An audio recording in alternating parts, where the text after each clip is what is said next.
Hi, welcome to Finding North Network's Finding My North, a conversation with Melissa. My name is Zoe and I am the lived experience lead for Finding North Network. Before we begin, first, I'd like to acknowledge the traditional owners of the country throughout Australia and their continuing connections to the connection to the land, sea, and community, and we pay our respects to them and their cultures and to the elders past and present. Now, secondly, I'd also like to recognize people with lived and living experiences, their families, and the amazing work that everybody does in this particular landscape. And lastly, this conversation that we'll be having may contain topics such as mental health conditions and mental health distress. So please continue at your own discretion and take care if you have any uncomfortable feelings arise. And so what I would like to do now is introduce you to Melissa. Thank you so much for coming online with us today, Melissa. My pleasure. Okay, and so I guess I've seen your work all over Queensland, and I think that's how I started following you. And then now here we are having this particular chat. So thank you so much for saying yes to coming on board. And so I guess really my first question is for everyone to know you a little bit better. Is tell us your story. My story. First of all, I'm a Yui Barrowland, and I do apologize up front if any of my language is not your preferred language. Ideally, it's still safe language. So I'm sorry if, I just use the terms that I'm used to using. So apologies for that if it's triggering. So I'm from Mackay in Queensland. Mental health has always been a part of my life. I lost my grandma to suicide, and I was raised by a parent with a mental illness. And I helped to care for him as well. So I worked with the child support agency when I decided to go traveling to try and live abroad. I lived in London for several years. When I returned to my hometown of Mackay, I contacted Debbie Lattimore. She's the community engagement and liaison officer at Mackay Community Mental Health. So I asked her about any volunteer positions, and she put me onto the local health and hospital reference group. And then other opportunities came from there. It was someone in that group that let me know about something that Roses in the Ocean was doing, a workshop. So I was lucky enough to go to that. And that was about the crisis support space. And Mackay was one of the first to pilot it. So I contacted Debbie again and said, I've done this piece of work and I'd really love to be involved in more. So she invited me to be as part of the steering committee, which was great. It was a bit of a steep learning curve because I hadn't done anything like that before. So that was my in. I've done volunteer work. I've done some work with the Queensland Mental Health Commission. I was on the steering committee that developed the Mental Health Lived Experience Peak Queensland, which is now up and running, which is fantastic. I sit on various boards in the mental health, alcohol, and other drugs branch. Some are strategic boards, some are operational, and some are data. So I've got a good mix. I really enjoy it because I get to work across all levels of the business. So I really enjoy that. Wow, it's so interesting that I find that people that end up getting into lived experience I've been into this sector workforce for almost 2.5 years now, and what I've really noticed is either people know it from the beginning or is by accident. So it's really interesting to see once you are take the first step into lived experience types of opportunities, what types of opportunities will just come from that. And the steep learning curve, exactly what you said, Melissa, I felt it. Yeah. I was like, wow, this was not what I was expecting. But it was also really heartwarming to see the work that everybody is currently doing and has done. So I really love that. And it sounds like lived experience and what you're currently doing is very fulfilling for you. Yeah, it's really good. I'll touch on a bit later, but I, over the past 22 years, which is post-diagnosis, have had a lot to do with the mental health system. So I'm quite familiar with that. But one of the things, I don't have to feel ashamed anymore of my illness because it's out there, which you Mm. do have to be careful if you're thinking of going into lived experience, because once it's out there and it gets on the internet, you're disclosing your mental illness. And some people can feel quite vulnerable about that, and that's completely normal. I still have meetings where I feel vulnerable. I've shared too much too soon with people I don't know. And I feel vulnerable, but you lean into it, you kind of recover from it and get ready for the next meeting and things like that. So it's not too bad. Absolutely. Well, Melissa, when you talk about vulnerability, I actually shared my personal story publicly on a Asian Australian newsletter, and that was the most vulnerable thing I've ever done in my life, because it was like, wow, it's very different from having a chat with you or in a small settings about your lived experience, because like you said, once it's out there on social media, is on the internet, you can't go back. And the backlash, potential backlash from your family, and people judging you, yeah, it's not that easy. But what I No, found, like you said, Melissa, is that it's given me so much freedom. It's not easy. I still feel vulnerable all the time, as someone that is, still continue to try to really own it and live it, but I don't regret it, and I accept every moment of it. So thank you so much for sharing that. yeah. And so, like in Finding North Network, I'm sure we have a saying, what's your North? What's my North? Can you tell us about what your North is, and, what makes you do and wake up and do all these things that you do? Well, work, I love it. So that's one thing. But my north changes with my level of wellness. Um, so when I'm functioning well, if I notice myself going downhill, I go to what's called my mental health toolkit. So, and in there, I've got a range of things, academic articles to remind me that it's a problem in my brain, not a problem, but it's like any other illness, and it's not a character flaw. So that reminds me of that. Um, yeah, and just things like letters I've written to myself when I'm well, so that I can remind myself that, I got through it that time. I can get through it this time. So just little tips and tricks like that. When I'm sick, my north is my family and friends, and the Mackay Community Mental Health. So that's the first place I reach out to. Um, so uh, at times of serious mental illness, it's the emergency department, which is not ideal. And Queensland Health is working to divert people with mental ill health, not presenting at the ED, but it's to trying to create extra services to where they can connect to. But unfortunately, they're not going to have enough to cover everybody, as things go. So you will still get that cohort that do go to ED. But yeah, so like I said, it depends on my level of wellness at the time. I really like that. I've never thought about that like that, Melissa. When I talk about my North, I talk about my North 10 years ago. Waking up and not having any suicide ideation was my North, for example. Waking up and being able to just function for the day was my North. Whereas my North now is very different. But I actually didn't think about that.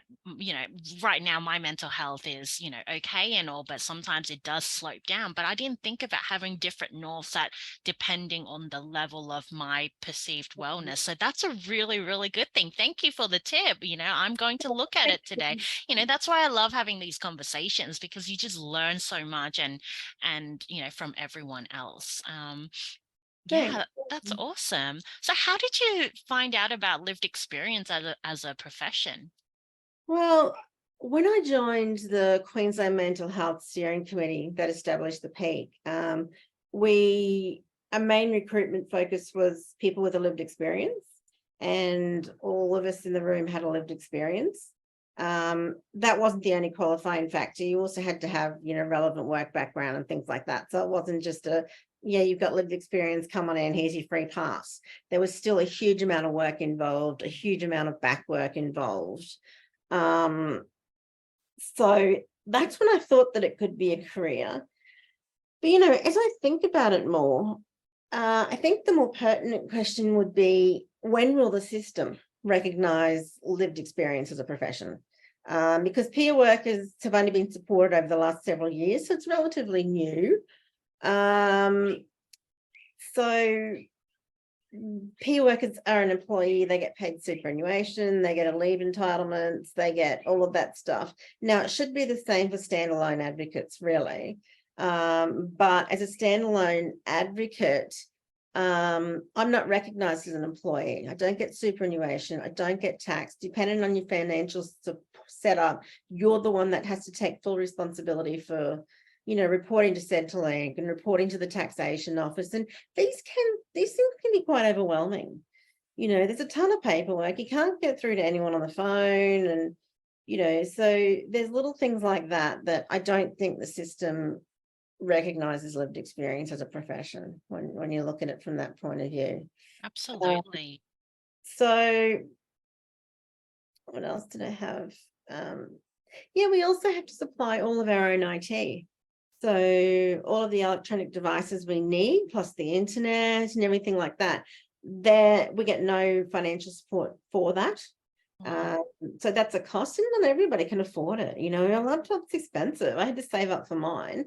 And yeah, you're responsible for maintaining all of that yourself, and it is a cost. Absolutely. Not only is it a financial cost, but it's also a mental health, a workload on yourself as well. Because if you're an employee, these things from a legal perspective has always been I guess, the responsibility of organizations to support you. But as an individual advocate, I think individual advocates are so important because you're not burdened by a organization's name and the biases that are there. However, individuals advocates have a lot more burden in terms of that. And you don't have that stability like superannuation and all those things. And for those who are just starting out and might not have relevant work experience previously to understand that, it might be a really, really challenging thing. And we really should be lessening these types of burdens for individual advocates, shouldn't we, as organizations, because we truly need them. Yeah, no, that's right. Absolutely. We need, and no disrespect to peer workers, I think they do an amazing job. Absolutely. It's a space that I've tried to get into, but I get too much vicarious trauma. Now, some people might say, oh, we haven't healed properly yet, but I've healed. It's just that because of the mass of treatment I've received, you're never going to get over it. Do you know what I mean? It's life-changing. So, you know, explaining that to people can be a bit hard.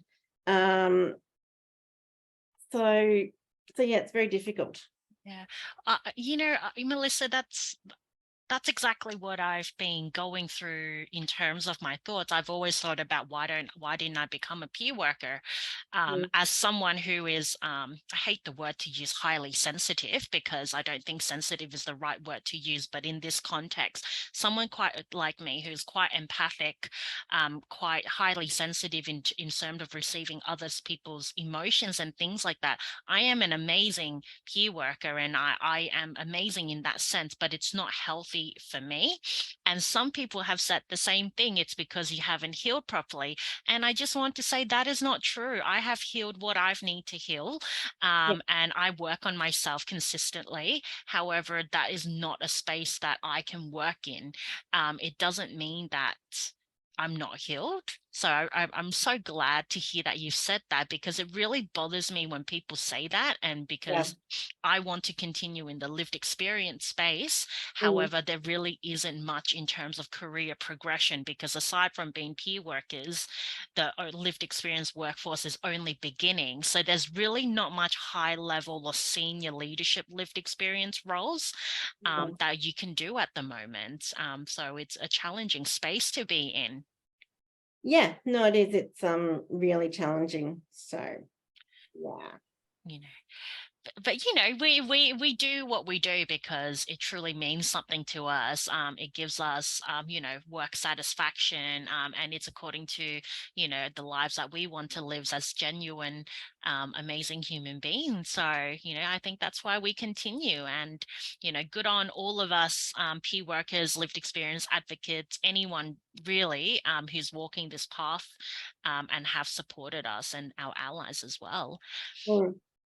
And What I like that you invited me to do this, because I think Mining North is important, because it's getting a perspective out there, and it's getting emotive, um, emotive education, really, to talk about feelings and talk about things like that. And the more we can come together, whether it be locally, state, or federal, or even international, the better we'll be. Absolutely, absolutely. And I think finding North Network, it's a place where we want to foster different opinions, and also respecting what lived experience really stands for, within this particular workforce and community. And it's not like, you know, like you said at the beginning, which I really, really appreciate. You said, you know, if your language is triggering, you apologize in advance. And I remember having a conversation with other people, and some people were like, oh, you have to learn to use the right language. But you know, whilst there is like, you know, a general consensus of what the right language is, if someone is starting their path or this journey at the beginning and they align with the word recovery, Mm, then it's not the wrong word for them. Um, and so we shouldn't always say that just because you prefer certain words, it means what the words that you are using are incorrect. If that mm, makes sense. There is definitely a, you know, a recommendation and meaning behind it, but it's just, I find that there's a lot of lateral violence sometimes when it comes to these things, and it can be heartbreaking, because we're all on our own journey, and we're all at different spaces and paces of our lives, and just be kind to each other. And I always see things as, is it in my position to educate someone what is right or wrong, mm, or if it's right or wrong in their position in the you know, in that particular space. For example, if it's a work environment and we're advocating for lived experience, that's a very different thing. I will stand up and, you know, put my opinion up, because that's why I'm a lived experience change agent. mm. And it varies with different people I work with. So the commission is very all about safe language and encourages you to use safe language.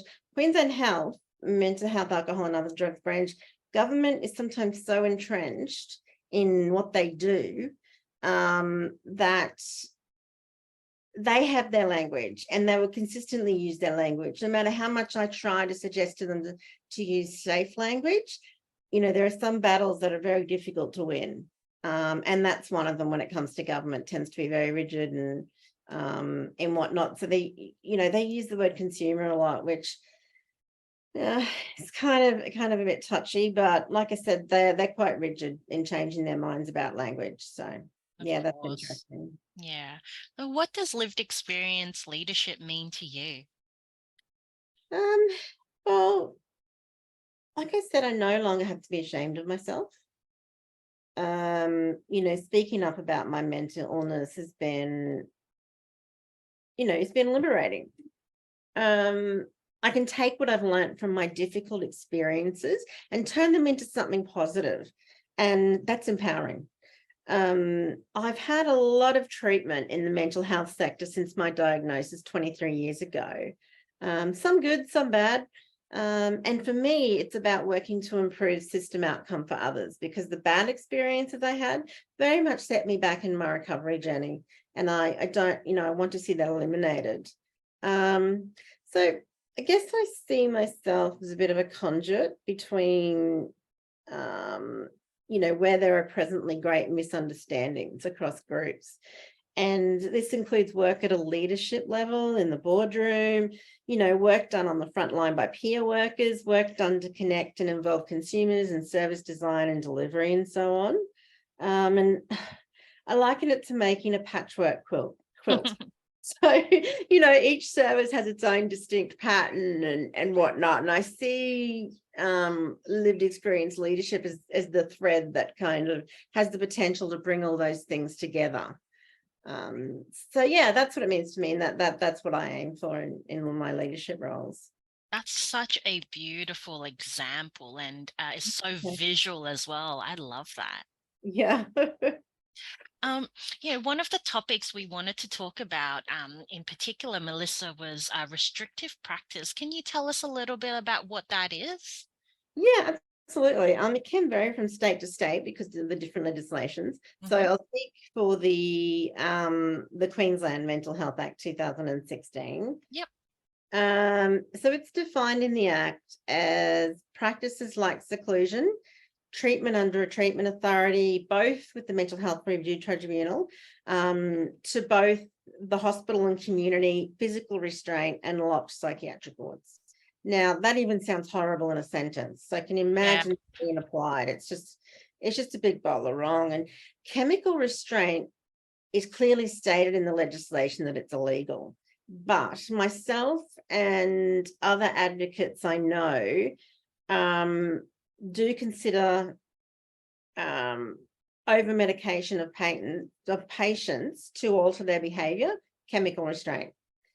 And this is quite prominent. If you go to any psychiatric ward across the state, I guarantee you will see at least one person shuffling down the hallway with a blank expression, not being able to show any emotion. And this is the result of medication. Hmm. And they say pick your battles, so it would be a legislation change that would need to happen to get that. So, and those sorts of things take years. But yeah, and the legislation's written for big psychiatry, and we will, no disrespect to psychiatrists, but it will protect the psychiatrist at all costs. Mm. By stating that it's illegal, and by stating very clearly that medication is not considered chemical restraint. So yeah, I don't see that changing. If you've been subject to restrictive practices, you know firsthand just how traumatizing it can be. Yes. Locked psychiatric wards goes against the Queensland Human Rights Act and the United Nations Convention on the Rights of Persons with Disabilities. And Queensland is the only state with a blanket locked door policy in public mental health services. Queensland Health is working towards eliminating restrictive practices. They're trialing a period of non-locked wards in Cairns, so hopefully that will go well, and they'll share their information with the wider HHS. And they're in the middle of writing a position statement on restrictive practices. And I say position statement because they can't. HHS is a statutory body governed by a board. So mental health, alcohol, and other drugs can only put recommendations in place. They can't enforce policy to some extent. So, but it can be done. There's a town in the north of Italy called Trieste, and they have eliminated restrictive practices. They've closed all their institutions or psychiatric wards, or, like I said, the different language that comes across, and they work on a big community model. So it can be done, and I think we should reach out to people like that to ask how it can be done. Absolutely. And I think, this is not only a Queensland problem or an Australian problem, it's an international, global problem, Mm. with all these things. Problems, probably not the best word to use. But why are we not learning from each other, in these sense? It's, when I do research and lived experience and see what's being done, in the US, Mm. and different countries, is it's just so heartwarming to see the results of what true lived experience led programs, and the successes it has. So I think it's such a good thing. And if we can reach out to those successful types of trials, what can we learn from that and see what we can do over here as well? Yeah, that would be great. Because it's going to take a global movement really to shift that thinking. Absolutely. The more people that are on board with it at the various levels of governance, the better and quicker it will be. So, yeah. Definitely. And you talked about your mental health toolkit. Can you tell me a little bit about how you look after yourself in terms of self-care and what that Yeah. means? Yeah, sure. I think over the years, my definition of self-care has changed. I used to think self-care was doing activities that bring me joy only. Hmm. This is a part of it, but self-care can also be hard work. Like going for a walk or a bike ride, or, self-care includes a lot of adulting and activities that I want to put off indefinitely. Yeah. But, self-care involves asking for help. It involves vulnerability. It involves being painfully honest with yourself and your loved ones about what you need. Um, and I'll admit, my ability to self-care is dependent again on my level of wellness. So on challenging days, self-care is having a shower and brushing my teeth because that's all I can manage. And that's okay, and if this goes on too long, then I seek help. So yeah, as I said, self-care has changed over the years from, pampering myself to doing nails and putting treatment in my hair. And all those things are great. And it's still part of my self-care ritual. But yeah, there are things you got to push yourself to do as well. Oh, thank you so much for giving me that permission. Because that's exactly what I used to see self-care as, is going for a massage, getting my nails done, and getting out for the day, taking a mental health day off. But the hardest part of self-care, like you said, sometimes it's just waking up and making my bed and brushing my teeth and taking my care of myself, making sure I'm eating and drinking enough water, and Mhm. asking for help, and so within my family, for example, we have cards. So, we've got negative behaviors. It's one thing watching one Netflix episode. It's another thing watching 10 and not sleeping and not moving for that. And we all have really identified, what are, positive behaviors, or that is actually helpful. But what happened was, Melissa, is when my partner was like, "Oh, I'm noticing this kind of behavior," Yeah. if it wasn't said in the right tone or whatever, I would just, chuck a tanty and be like, "Go away, leave me alone." And really, having that support network is so important. But Mm. also learning to recognize it. It's like, okay, I'm not in the great best space today, and giving myself permission to be in that particular, because you don't always have to be happy, and it's normal to have down days, but it's how many days and how long you let that go for before you say you have to do something about it. So I give myself a 3-day limit of wallowing, and then I give myself a 3-week before I actually go seek help, for example, medical help. So I know my own boundaries, and I've created that for myself. Yeah, that's great, Zoe, because that helps a lot. Self recognition, because people can't really help you until you can figure out you need help yourself. Yeah. As much as you want to help yourself, as there's self stigma going right in your brain. There's stigma itself. Hmm. It's a tough battle for people with mental illness and mental health, and it's just so unfair. Absolutely. And I think, you're a lived experience leader that is experienced. You've done so many amazing work in lived experience advocacy. What tips do you have for people who are new to lived experience, in particularly as a career in the workforce, or people have just recently found out that there is a lived experience workforce? But yeah. Well, I think the first step is you need to assess where you are at in your recovery journey. Um, because publicly declaring your mental health, like we discussed, it can't be taken back. Hmm. Um, I watched a really good film. It's an Italian film, and it said everybody has 3 lives, right? A public life, a private life, and a secret life. Mm, Secret life used to be holding, keeping my illness from as many people as possible. same. Whereas now I don't have to do that. Um, Mm, so, your secret life quickly becomes your public life, yeah. and the lines get blurred. And with that comes immense vulnerability. And you sometimes start to question who you are. Absolutely. when all these competing priorities are, and you can't make sense of them. Um, so yeah, just be aware of that. What else do I have? Do some research into where the sector is at the moment in relation to lived experience employment. Try and pick an entry point of where you can get involved. So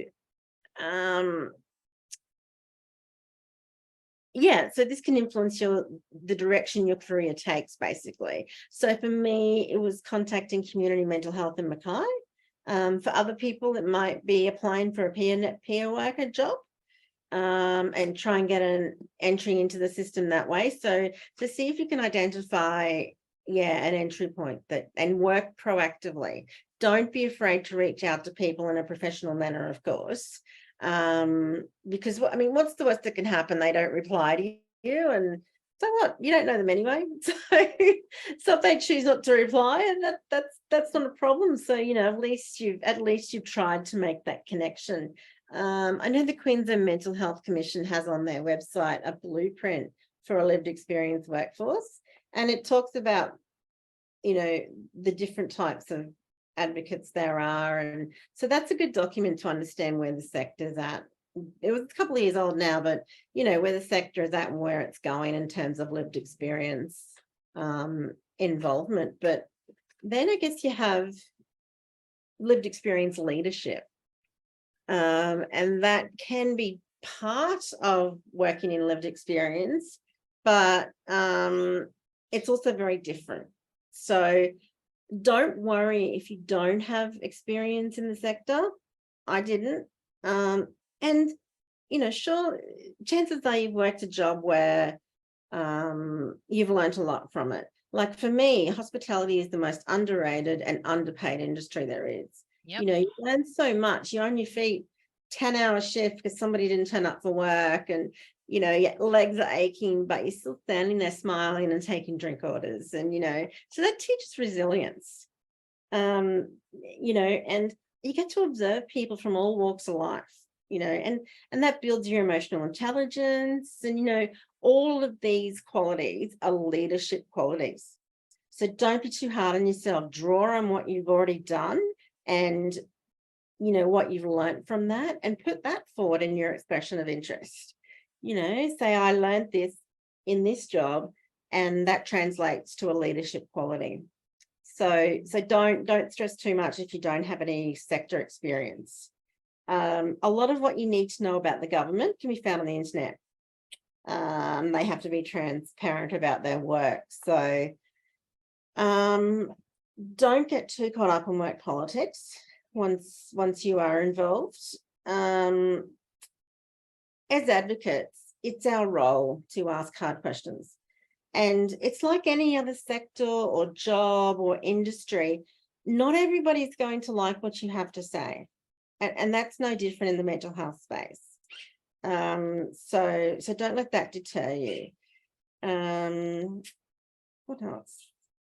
Unfortunately, though, there are organisations who don't recognise lived experience as a profession and are quite apathetic towards it. But for some organisations to meet their funding requirements, they must show engagement with lived experience representatives. And that's where it can sometimes quickly turn into tokenism. They'll give you a seat at the table, but they don't really want your ideas, kind of thing. As harsh as that sounds, it's quite blunt, I know. And a lack of credibility from people who are your peers, whether they're clinicians or not. If you're in the same meeting room as them, they're your peers, and that lack of credibility in the eyes of mental health professionals contributes to professional isolation, marginalism, tokenism. So try not to take it personally. And be prepared to be interrupted and spoke over at meetings. It happens. Like I said, not everybody's receptive. It's particularly difficult if you're working with a service provider or a service provider that's has a government contract to perform services. because they tend to want their lived experience workers in the leadership positions. They push for it, and they're not very supportive of standalone advocates. But Zoe, like you were saying earlier, there can be an unconscious bias that exists in peer workers because of their employee obligations. So I think whichever way you go, the work you do is going to be immensely important and will help someone. And I'm not saying stand alone is better than peer, or it's more just what I tend to and what I tend to understand. What else? So sign up to as many newsletters as you can. And I'm not talking just your state newsletters. Like there's VMIAC, who's a peak body in Victoria, and they do some amazing work. So yeah, jump on the internet, subscribe to all their newsletters, and then you can keep up with what's happening in the sector, because to be a leadership in the sector, you need to make yourself aware of where the sector is going, where it's come from, you know, and things like that. So that takes an incredible amount of work. So be prepared to do an awful lot of research that you may not get paid for. And because I don't work in the mental health space every day, I don't get those, you know, coffee room chats and, you know, interaction with other staff where you hear about things, you know, and you know what's happening and they inform you on what's happening. So you are at a slight disadvantage, but the internet you can use to the best of your ability to overcome that. And Health Consumers Queensland. I'm not sure who does recruitment in other states, but if you're in Queensland, sign up to their newsletters, because they're the ones that advertise lived experience opportunities within the mental health sector. Yeah, so yeah, I guess that would be the only advice I have, and just keep going. Don't be put off, as I said, by people not giving you the respect you deserve sometimes. And yeah, you know, time will come. But I also want to make the comment that there is pressure to perform. You know, having lived experience is not a free ticket to the boardroom. And unfortunately, some people who are in the profession, like I said, see it as tokenism and whatnot, but you need to perform under pressure. You know, the terms of reference that come out for most steering committees or whatnot says, you know, you must participate at a participatory level. So you're expected to get involved from the start, to speak up. And sometimes that can be incredibly difficult when you don't understand the topic, just because it's so new to you. So just bear in mind that you will still have work pressures.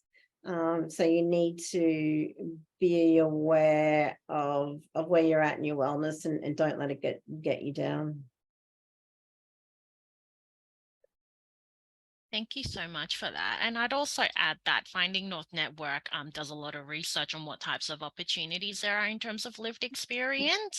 You know, we post whether it is national, state, whether it is like, you know, small focus groups. So, you know, those are little, you know, especially small focus groups or individual interviews might be a good place to dabble if you're very new to these things, instead of big committee groups. But there are so many types of opportunities that you can get involved with. So if anyone ever has any questions, Melissa is on Finding North Network, so am I. We're on LinkedIn, so feel free to email us, I would say, LinkedIn, message us and things like that. Melissa, what about social media? What do you think about things like your lived experience on social media? For example, the difference between like LinkedIn versus Facebook. Okay. I don't use Facebook for work. It's my private profile, but I do use Twitter and I do use LinkedIn. So social networking is great. You know, it's at your fingertips. You can reach a broad range of people and things like that. But just remember to keep it in perspective. So if you were to look at my Facebook profile, I'm hiking and I'm in London. What you won't see is a photograph of me huddled in a corner crying out of fear and desperation because I cannot understand what is happening in my mind. You know, so I think social media is about what you don't see. So when you're looking at other people's, you know, social media, just bear that in mind. I found it has been a really resourceful tool for me. I don't speak from a personal point of view all the time. I tend to follow the business side of things and comment on, business articles and whatnot. Whereas some advocates, which is great, will also tweet about, their experiences or their day or something like that. I don't do that. I keep mine professional. I keep my for work. And, maybe that's because of the vulnerability. I'm not ready to step out there just yet and go, okay, yeah, this is a great meme, so yeah, it's you just take it as it comes. So, but definitely I'd recommend getting a LinkedIn profile, and you don't need any more than one social media handle if you're not comfortable with it, or maybe start with one and then branch out into others. But yeah, it's they're good because you get to connect with people that normally you wouldn't, especially for me being a Mackay. I don't have that advantage. I will mention something though, and that is, I thought when I started my advocacy, I would start regional and then I would try and eventually get to a state level and then a national level. It has been harder to get opportunities at a regional level than it has at the state level for me. So that I found confusing. Tell But us more. yeah, well, they did a mayor's suicide prevention task force project, which they did get funding for, so it is going to be rolled out, and that's across the Whitsunday Shire, so it includes Annie Beach, Mackay, and all that kind of stuff. And I reached out again because I saw it on the internet, so I reached out to the project officer, and I was a guest at a couple of steering committee meetings, and I attended a workshop, but they had no lived experience on the board, which I was very vocal about saying to them, you need to put someone on the board with lived experience. The more you transfer a lived experience voice across different levels of governance and committees, the more diluted the original message becomes. You want that person whose original story you're working with to make sure they're there and make sure it's interpreted correctly. Absolutely. So yeah, I get really frustrated. I'm a bit frustrated about that, to be honest. It's a bit of a sore point for me. But yeah, so much I can do. I think we all have so much we can do, and as long as we do that within the capacity that we have, whilst we're looking after ourselves, and surround ourselves with those, enjoying the life that we live, and also supporting the movement that that is so close to our hearts. That's really all that matters. I think. What do you think? What are your thoughts on compassionate fatigue? Can you give me more of a definition? Compassion fatigue is, using your lived experience all the time and always talking about lived experience and getting really tired about that. How do you look after yourself in that sense? Because working in this particular field, workforce environment can be tiring and exhausting on yourself mentally, because the battle is always hard. Yeah, I guess I just push through it. I just take a break and try and get back to it. Like I'm on the Quality Assurance Committee, and part of that committee is to review incidents. So the things you read are not very nice. The things you read really hit home sometimes. Or sometimes I'll have a meeting and yeah, I just won't feel all that comfortable. And I think that does come from compassion fatigue. Because in a leadership level, no one says to you, what exactly is your story? You're not obliged in any way to tell your, in particular, personal journey. It's more about taking the learnings from the personal journey of recovery of yours and applying them to a committee and trying to link them to a business outcome. So it's collective lived experience, but internally you kind of use your lived experience and then translating that into a business outcome. Yeah, that's right. Yeah. Yeah, and I found that that's been the best way to go about it, is do your research and find out what the prerogatives of the project are and point out how your lived experience can contribute to you achieving them. Absolutely. Well, Yeah. thank you so much. We've had some, hard topics, some questions, and that was, so now I just wanted to ask you a bit of fun questions. Oh, let me get my notes then. Well, normally we call it rapid fire, but since I gave you the questions in prepare, you were able to prepare for it. I appreciate. I don't like rapid fire stuff either, so I'm just No, thanks. I appreciate that, Zoe. what is something you've always wanted to do but haven't done yet? Play a musical instrument. Ah, that's mine. Over the years, but I'm really bad, and I Wow. give up too quickly. I did a piano lesson last year, and then she was like, "Yeah, you have to practice every day." And I was like, "Oh, yeah, first, I can't afford you. Second, I just don't have enough capacity to commit to learning it because I wanted to learn the piano." And then it was like, nah, one day, one day. And what fictional family would you like to be a part of? I want to be Wednesday in the Addams Family. Oh, she is awesome. Cool. I love her. Have you watched the new Wednesday? Well, it's not very new. Haven't yet, Oh, but yeah, I love how her wit borders on dark comedy. I love it. Yeah, Absolutely. I watched the new Wednesday twice. I'm not the type of person that watches something twice, except Harry Potter. But it was done quite good. yeah. So who would you invite as your first guest if you have your own late night show, and why? I would invite Adam Lambert. I think because he's stepped in some very, Freddie Mercury's very big shoes. But Hmm. what he did, I know the band said to him, look, we don't want you to be a second, a copy, version. He said, we want to put your own spin on things.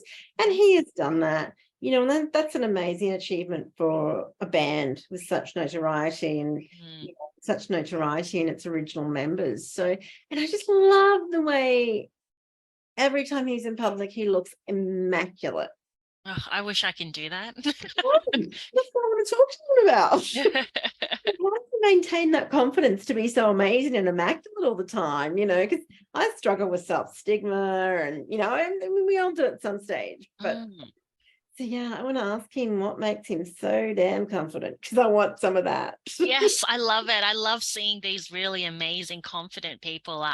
Like yourself, I struggle with a lot of self-stigma and self-worth and self-confidence. And so when I see these amazing people walk in and they're just shining of self-worth and self-confidence, I was like, give me some. But I guess that's it for today. And so thank you so much for taking the time to answer all of these questions with me today. I'm sure people who watch this video will learn so much. I think my biggest takeaway was really your quilt analogy and seeing lived experience and the thread through all those patches. I am stealing that, and you're going to hear me talk about it. And so please excuse me if I steal it and I forgot to name drop you in my presentations from now on, I but give I you will remember. I give you full permission. Thank you so much, Melissa. Thanks, Zoe.